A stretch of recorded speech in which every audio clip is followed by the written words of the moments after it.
this is Dave Weiss from AMOK with the video blog for the day.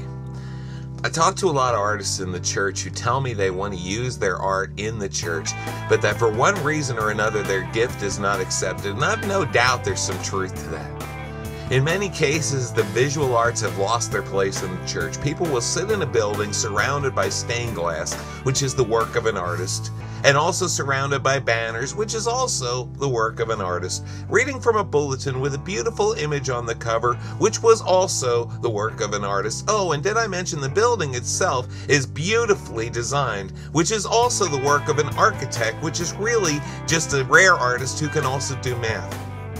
They can see all of that, and still they cannot find a place for art in the church.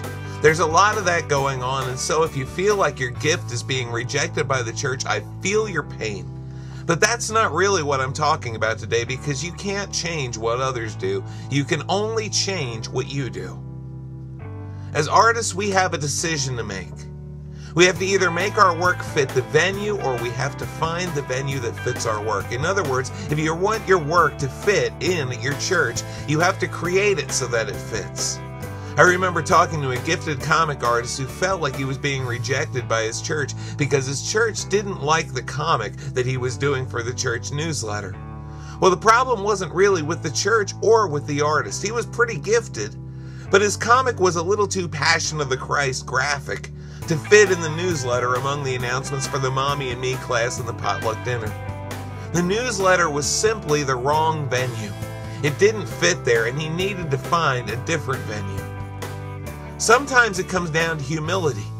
We need to humble ourselves and do what is asked of us. The powers that be in the church ask us to do something, and they have a very specific image in mind.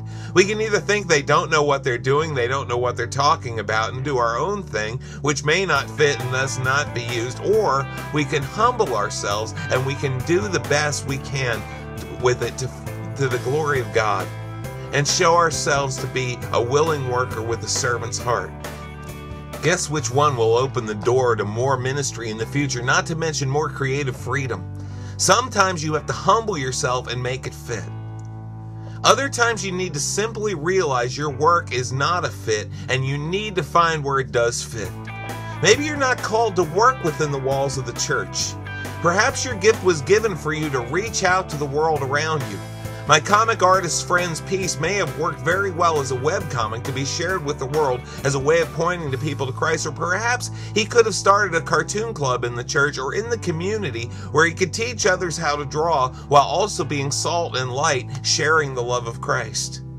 When it all comes down to it, if you are a follower of Jesus Christ, the reason God gave you your gift is not really about your art so much as it is about bringing glory to His name and pointing people to Jesus. So ask God how He would use your gift. Have you use your gift, and then make it fit or find the fit. God bless.